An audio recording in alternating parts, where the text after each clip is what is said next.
Queridísimos, hay bodas que son un acontecimiento social y luego hay bodas que son una bomba de relojería.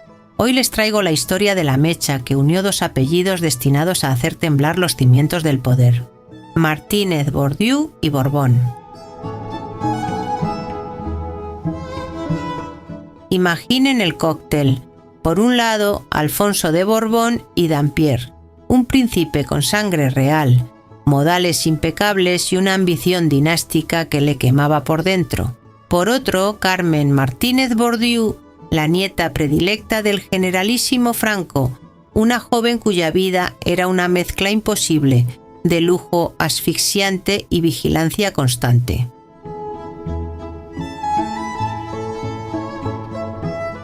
Oficialmente, sus miradas se cruzaron en Estocolmo, en 1971, un encuentro de alta diplomacia que la prensa del corazón vendió como un flechazo de película. Pero como en toda buena historia, los prólogos importan. Para entender a Carmen hay que imaginarla creciendo no en una casa, sino en un mausoleo de poder. El Palacio del Pardo, rodeada del mármol frío de los salones oficiales y de un silencio que pesaba toneladas. Era la nietísima, sí, pero cada uno de sus pasos era un asunto de Estado. No es de extrañar que su sangre joven buscara una grieta en los muros. Primero, un amor prohibido con un jinete, después una fuga casi adolescente a Niza con un primo del rey, Fernando de Baviera, que, pequeño detalle, estaba casado. Carmen no era una joven que entraba en una sala, era un torbellino que la ponía patas arriba. Y Alfonso era otra cosa, nieto de Alfonso XIII, educado en el exilio, con la etiqueta de los salones internacionales cosida a la piel. Era embajador, presidente de federaciones. Un hombre pulcro y correcto, pero tras esa fachada había un hombre que miraba de reojo el trono de España. La sombra de su primo Juan Carlos, el elegido por Franco, era demasiado alargada, y Alfonso sabía que para jugar esa partida necesitaba un movimiento maestro. En Carmen, la nieta del hombre que tenía el destino de España en sus manos, vio mucho más que una esposa, vio la llave.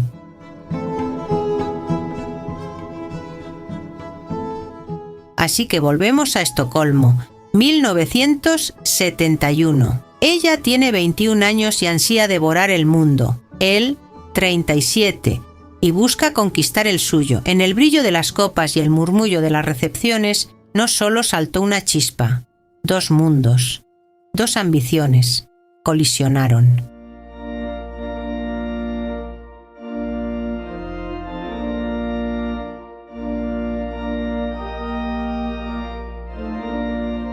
La pedida de mano el 23 de diciembre en el Pardo fue el verdadero acto fundacional.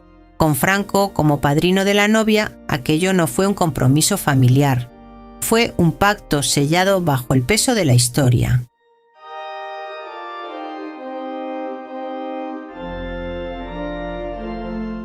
¿Y el rey Juan Carlos?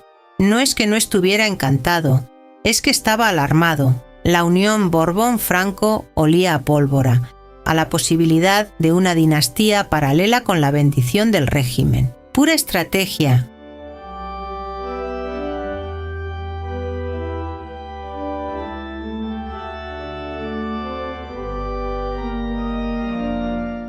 La boda, el 8 de marzo de 1972, fue el espectáculo definitivo. Un vestido que se dice fue el último diseñado por el mismísimo Balenciaga, una joya arquitectónica con una cola interminable y flores de lis bordadas, el guiño inequívoco a la realeza francesa. Pero bajo el brillo de los focos y el aroma de las flores se respiraba una tensión casi palpable. Porque, queridos míos, aquello no fue el final feliz de un cuento de hadas. Fue el primer movimiento en una partida de ajedrez mucho más grande. Una partida donde el tablero era España y las piezas, bueno, Las piezas eran ellos, con sus pasiones, sus miedos y sus secretos.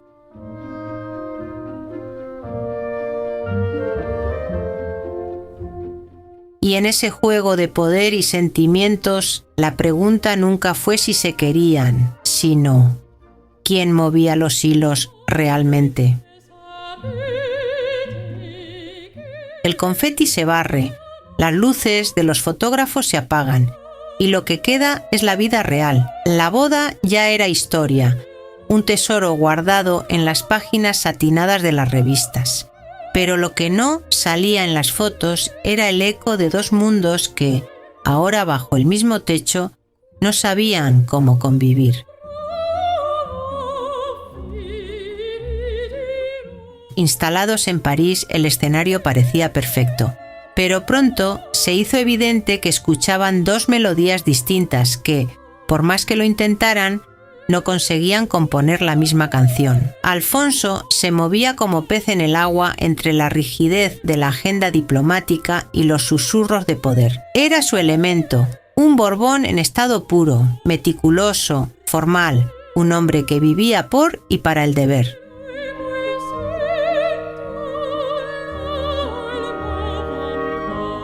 Carmen, en cambio, seguía siendo aquel torbellino sediento de libertad. París no era para ella un salón de recepciones, sino una ciudad viva, ruidosa, un lugar donde por fin podía ser algo más que la nieta de.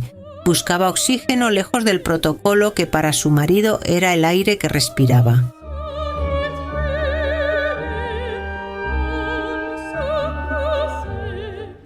Al principio, su estatus de pareja de poder, él, nieto de un rey, ella, nieta del caudillo, funcionó como un barniz brillante que apenas lograba ocultar las grietas. Pero ese mismo estatus empezó a ser una piedra en el zapato de la historia. En el Palacio de la Zarzuela observaban con nerviosismo cómo aquel matrimonio podía enredar el delicado guión de la transición.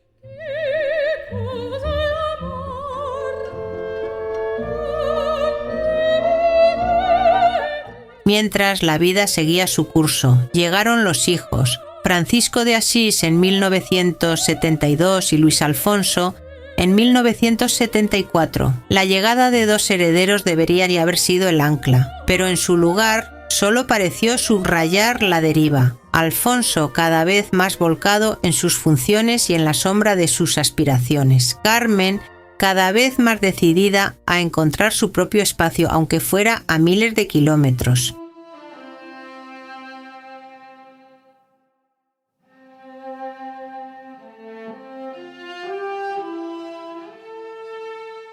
Los rumores se deslizaron como sombras por las columnas de Sociedad. Se hablaba de viajes en solitario, de una rigidez insoportable, de una alegría que se escapaba. Las sonrisas en las fotos oficiales se volvieron una mueca forzada, el último bastión de una fortaleza que por dentro ya se había derrumbado.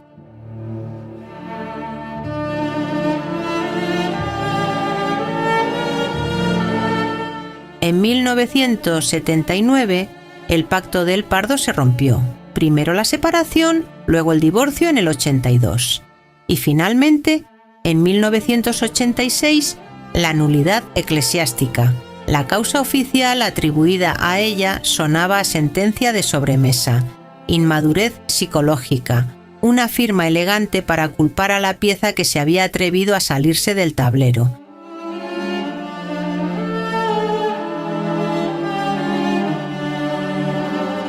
Pero el drama de la crónica social estaba a punto de ser eclipsado por la tragedia, la de verdad, la que no entiende de apellidos ni de títulos. En febrero de 1984, el destino asestó el primer golpe, el más cruel e inimaginable. Su hijo mayor, Francisco, de apenas 11 años, moría en un terrible accidente de coche volviendo de esquiar. Alfonso conducía. El dolor silenció todo lo demás, y 5 años después, en 1989, la tragedia volvió, esta vez con un eco absurdo y helador. Un cable de acero, invisible y fatal, le cegó la vida al propio Alfonso mientras esquiaba en Beaver Creek Colorado.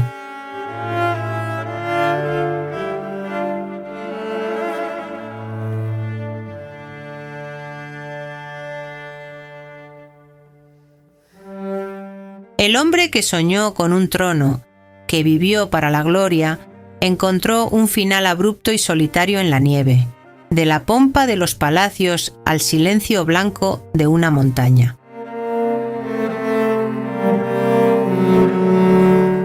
Carmen siguió su camino, uno lleno de curvas, nuevos amores, otros matrimonios y una vida vivida siempre bajo el foco. Alfonso, en cambio, quedó congelado en el tiempo. El príncipe que rozó el poder, el padre marcado por el dolor, el hombre que jugó la gran partida y la perdió en el último acto.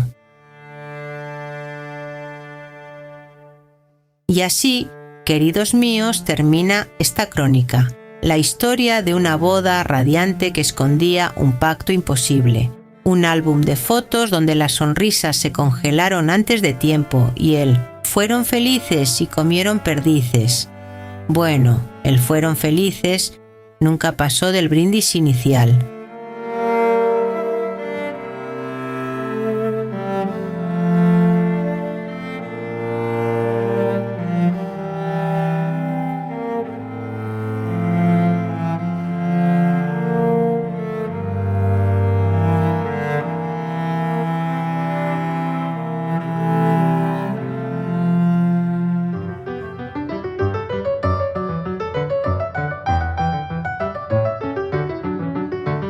Gracias por escuchar La Sala Rosa.